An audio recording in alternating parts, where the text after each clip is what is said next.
नमस्कार, जोहार। झारखंड में आपका स्वागत। मैं राहुल ओझा आपके साथ। रांची लोकसभा सीट से कांग्रेस के टिकट के दावेदार सुबोध कांत सहाय अब भगवान श्री राम की शरण में दिख रहे हैं।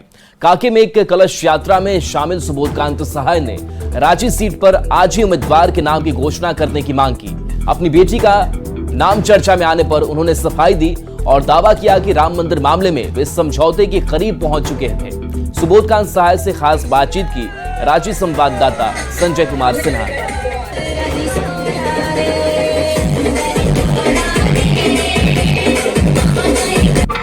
कांग्रेस कोटे की रांची सीट फिलहाल होल्ड पर है और हमारे साथ यहाँ पर रांची सीट से प्रबल दावेदार कहे सुबोध कांत सहाय, हम उनसे बात करेंगे कि सर इस समय आप जो शामिल हो रहे हैं कलश यात्रा में, टिकट को लेकर जो बात कही जा रही है, क्या कहेंगे? देखिए, ये यात्रा तो धार्मिक यात्रा जो है ये तो चलता ही रहेगा, ये रुकने वाला नहीं है। टिकट वगैरह तो चुनाव तो एक पड़ाव है, पड़ाव के आगे फिर लक्ष्य जो है वो श्री राम ही का लक्ष्य है। ये सब देखिए, इन्होंने अपने पूरे लोगों को जोड़ के इतना बड़ा मंदिर का निर्माण किया। राम मंदिर का निर्माण अयोध्या में हुआ। ये सौभाग्य था मेरा कि मैं राम मंदिर के निर्माण के जब गृह मंत्री था तो कहीं सारा निगोशिएशन। आप बीजेपी की ओर मुखातिब तो नहीं हो रहे? देखिए, मैं सुबोध कांत हूँ। सुबोध कांत का एक अपना लंबा 4-5 दशक की राजनीति है। मैं 3 सरकार में अयोध्या का निगोशिएशन देश में अकेला आदमी किया हूँ। अजय गृह मंत्री, चंद्रशेखर की सरकार, बीपी सिंह की सरकार, नरसिम्हा राव की सरकार। समझौता से हम 90% पहुंच गए थे, लेकिन जो प्रभु की इच्छा होती है वो होती है। लेकिन हमारा कोई राम भक्त और प्रभु श्री राम का नहीं हो सकता, ये कल्पना धरती पे करना बेकार है। टिकट की बात करें तो अब जो है नाम आपके साथ साथ आपकी जो बेटी है यशस्विनी सहाय का भी नाम आ रहा है। जो भी करे आज कर देना है इनको।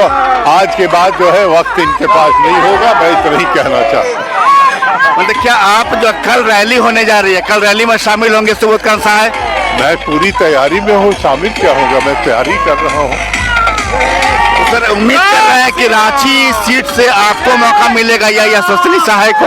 अब वो कहा ना कि जब हमारी बेटी का नाम आया है तो हमने तो नाम नहीं दिया, ऊपर से ही आया है। तो वही उत्तराधिकारी अगर बना रहे हैं, जो फैसला करेंगे वही मान्य होगा।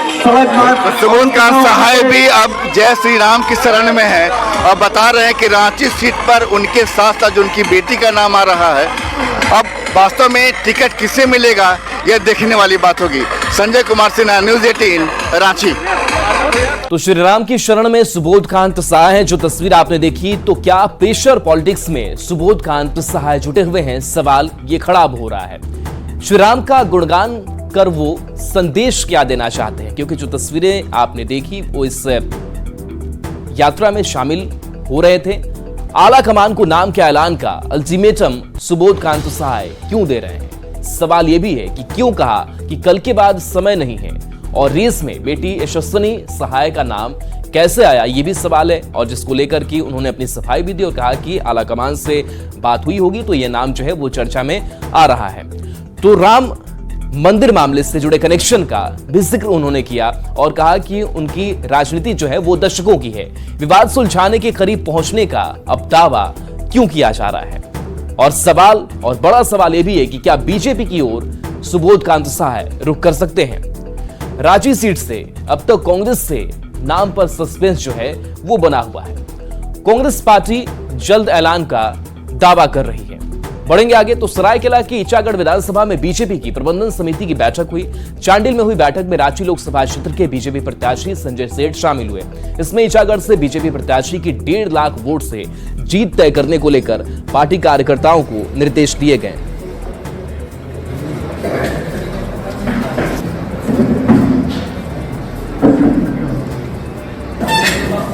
पूरा कार्यकर्ता और सभी जनता इनके लिए पूरा परिश्रम करेगा और हम ये कह पाएंगे कि इस बार ईचागढ़ विधानसभा सारा मार्जिन का रिकॉर्ड तोड़ देगा। हम सब ऐसे विद्यार्थी हैं कि पूरे वर्ष पढ़ते हैं और कुछ ऐसे विद्यार्थी आएंगे ना जो साल भर पढ़ते नहीं है, एग्जाम आएगा तो गेस्ट पेपर खरीदेंगे और एग्जाम देने चलेंगे, परिणाम भी वैसा होगा। हम लोग तो सालों भर पढ़ने वाले विद्यार्थी हैं, माने 5 साल घूमने वाले। अब ऐसे प्रत्याशी आएंगे जो 5 साल में 5 घंटे भी नहीं आए हैं, वैसे प्रत्याशी आएंगे, जनता अब आकलन करेगी। रांची में उलगुलान रैली की तैयारियां जोरों पर है। रैली को लेकर कांग्रेस प्रदेश अध्यक्ष राजेश ठाकुर ने कहा है कि इसके जरिए लोगों की नाराजगी सामने आएगी। रैली और उसकी तैयारियों पर खास बातचीत की हमारे संवाददाता संजय कुमार सिन्हा ने।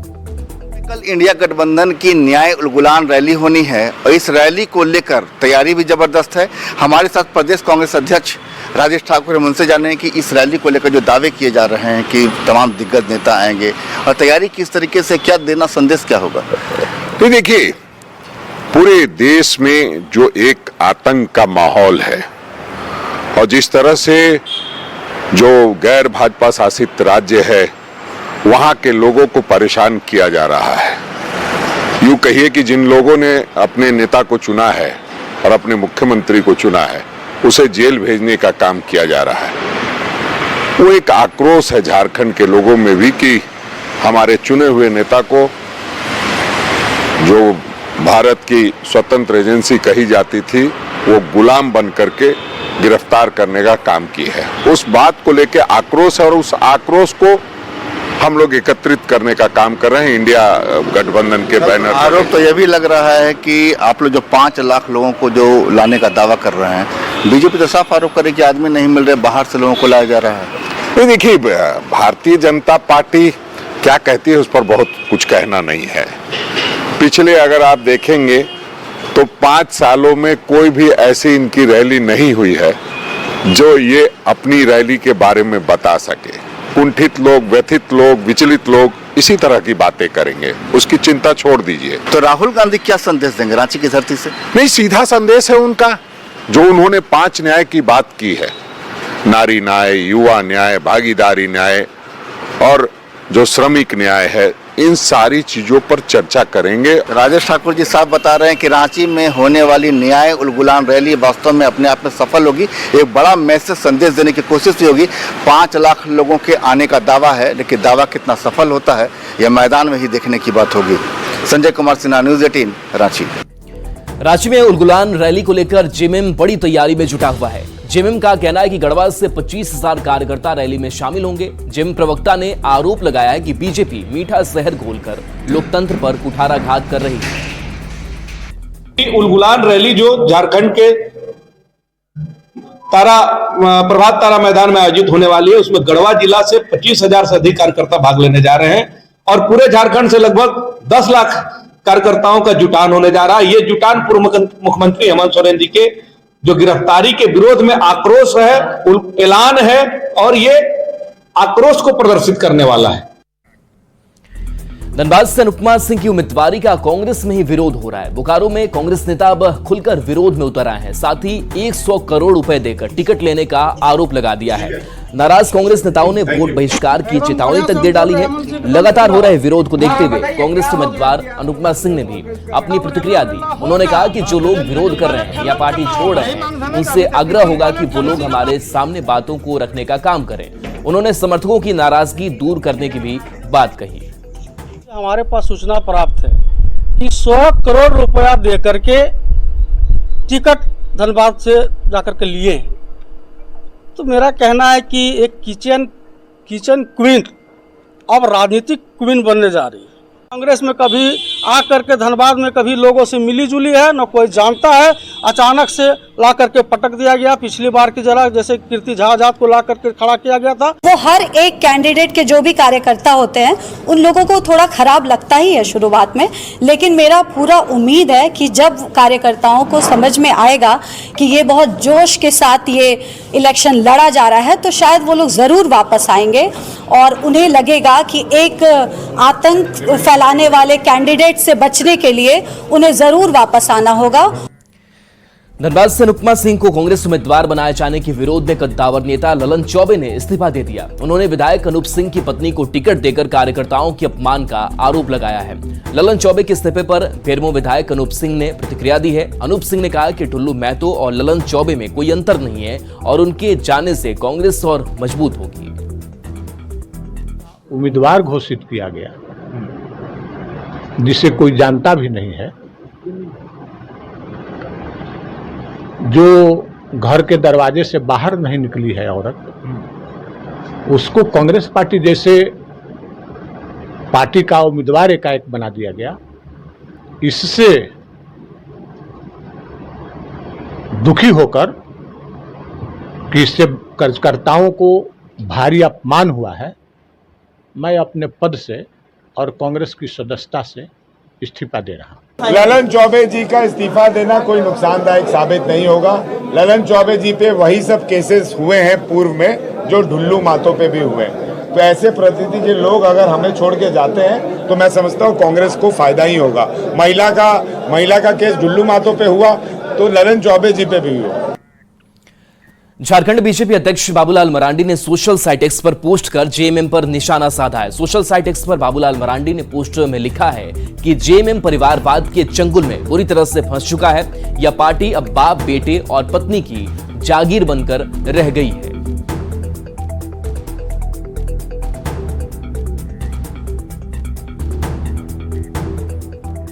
आसू अध्यक्ष सुदेश महतो ने सिंहभूम में जनसंपर्क अभियान चलाया। साथ ही जनता से बीजेपी उम्मीदवार गीता कोड़ा को वोट देने की अपील की। इस मौके पर पत्रकारों से बात करते हुए उन्होंने कहा कि साल 2047 तक भारत दुनिया के विकसित देशों की श्रेणी में खड़ा हो जाएगा। ये पीएम मोदी के नेतृत्व की ही देन है।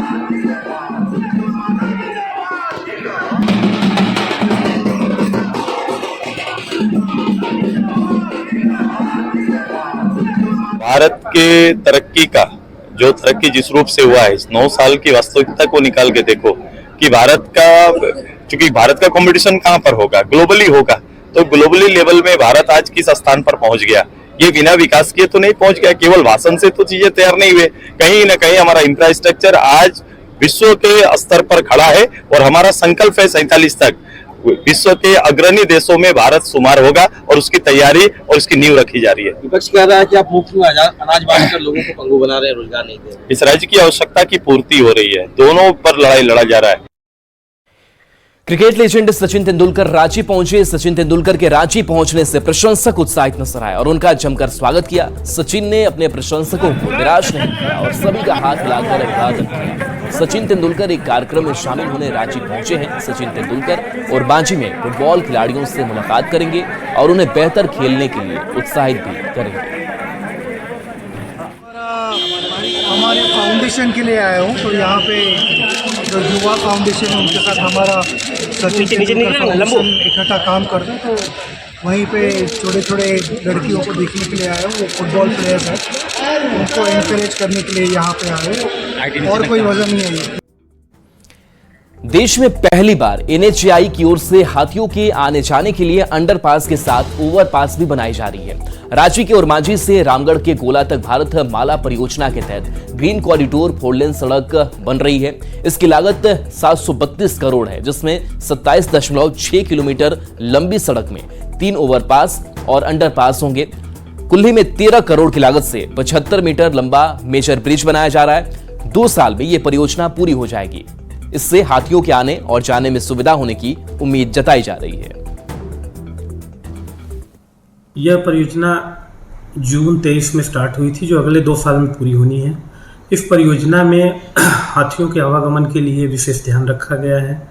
पहले से जो हाथियों का निर्धारित मार्ग है और जहाँ पे सड़क की क्रॉसिंग है, वहाँ पर हमने एलिफेंट अंडरपास, एलिफेंट ओवरपास का प्राविधान रखा हुआ है, ताकि हाथियों का जो नेचुरल एक रास्ता है उसमें कोई बाधा उत्पन्न नहीं हो। उस रोड में 2 अंडरपास, 2 ओवरपास और 1 लेवल क्रॉसिंग का सुसुखुर्द जहाँ पे टोल है प्रोविजन दिया गया है और एनएचएआई उसका निर्माण प्रोजेक्ट के साथ करेगी। एंड हम आशा करते हैं कि ये बड़े बड़े ओवरपास और अंडरपास के निर्माण से हाथियों का झुंड गोला से रजरप्पा की ओर और गोला से सिकिदरी की ओर आराम से जा सकेगा। भारतमाला परियोजना के तहत रांची जिले के ओरमांझी से रामगढ़ जिले के गोला तक लगभग 27.6 किलोमीटर 4 लेन सड़क का निर्माण कार्य 732 करोड़ के लागत से कराया जा रहा है। और मैं इस वक्त मौजूद हूं दुलमी प्रखंड के कुल्ही में। आप देख सकते हैं ये मेजर ब्रिज है। इसके अलावा आगे में अंडरपास और ओवरपास भी बनाया जा रहा है। आपको बता दें कि अंडरपास, ओवरपास और मेजर ब्रिज का निर्माण हाथियों के आवाजाही के लिए बनाया जा रहा, निर्माण कराया जा रहा, ताकि हाथी सुरक्षित ढंग से इधर से उधर आ जा सके। ये अंडरपास ओवरपास जो बन रहा है, इससे हाथी का आने जाने में सुविधा है सर। सुविधा होगी। हाँ। इधर बहुत हाथी आता है। बहुत आता है सर। तो NHAI जो बना रहा है अंडरपास ओवरपास अच्छा काम कर रहा है। अच्छा काम हो रहा है। अच्छा काम हो रहा है। हाँ। तो हाथी तो झुंड में इधर आते हैं। हाँ सर, झुंड में ना रहेगा, वो का टार खेत में तो रहेगा। ये सड़क पार करने के दौरान हाथी पहले दुर्घटना का शिकार हो जाते थे। हाँ सर, अब नहीं होंगे। अब नहीं होगा। नीचे हाथी जाएगा तो कहाँ सड़क नीचे हो जाएगा ना। NHAI का यह प्रयास जो है काफी सराहनीय है। आपको यह भी बता दे कि वो अंडरपास और ओवरपास है वो 40 से 60 मीटर लंबे हैं और ये जो मेजर ब्रिज बना है लगभग 70 मीटर लंबा बना है। जावेद खान, न्यूज़ 18 रामगढ़। राजधानी रांची समेत राज्य भर में बढ़ती गर्मी ने लोगों का घर से निकलना मुहाल कर दिया है। हाल यह है कि जमशेदपुर के बहरागोड़ा का पारा 45 डिग्री से पार कर गया है। संथाल और कुल्हान के सभी जिले भी गर्मी से तप रहे हैं। रांची का पारा भी 39 डिग्री तक पहुंच गया है। ज्यादा जानकारी दे रहे हैं संवाददाता संजय कुमार सिन्हा। भर का पारा बढ़ता नजर आ रहा है। सूर्य की तपिश ने लोगों को घर से बाहर निकलना मुश्किल कर दिया है। राजधानी रांची के पारे की बात करें तो कल शुक्रवार को पारा 38 डिग्री के करीब था, आज 39 डिग्री के करीब पहुंच गया है और अनुमान के मुताबिक कल 21 अप्रैल को रांची का पारा 40 डिग्री को छू सकता है। हमारे साथ रांची वासी, हम उनसे बात करें जिस तरीके से पारा बढ़ रहा है रांची का, क्या कहेंगे? आनंद है या कुछ और? आनंद तो नहीं कहा जा सकता है। बढ़ता हुआ पारा आदमी झुलस रहा है गर्मी से।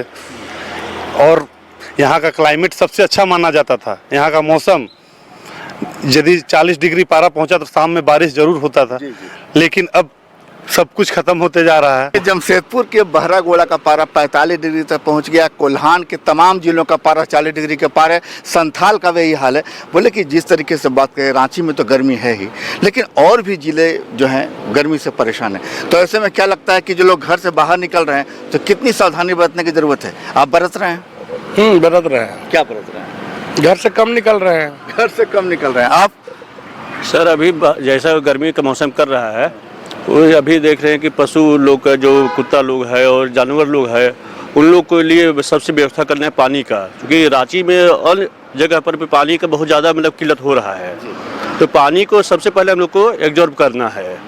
और हम लोग ब्रह्मर्षि समाज से हैं, तो हम लोग पानी के पशु पक्षी को पानी पिलाने के लिए काम हम लोग स्टार्ट कर रहे हैं। जगह जगह पर पेयजल रख रहे हैं और स्कूल के जगह पर पानी की बहुत दिक्कत होता है। देखिए, गर्मी का सीधा संबंध पानी से है और लोग साफ बता रहे हैं कि अब पशु पक्षियों को बढ़ती गर्मी के बीच उन्हें भी पानी उपलब्ध कराने की ज़रूरत है। साथ ही लोग ये भी बता रहे हैं कि जैसे जैसे पारा बढ़ रहा है, घर से निकलने में लोग परहेज कर रहे हैं। संजय कुमार सिन्हा, न्यूज़ 18 रांची। भीषण गर्मी की मार झेल रहे झारखंड वासियों को गर्मी से राहत मिल सकती है। मौसम विभाग की माने तो 22 और 23 अप्रैल को कोल्हान समेत कई जिलों में मौसम का मिजाज बदलेगा। इन जिलों में कहीं कहीं बारिश की संभावना है। बारिश के बाद भी लू जैसे हालात बने रहेंगे, लेकिन कुछ जगह पर तापमान कम होने की उम्मीद जताई जा रही है।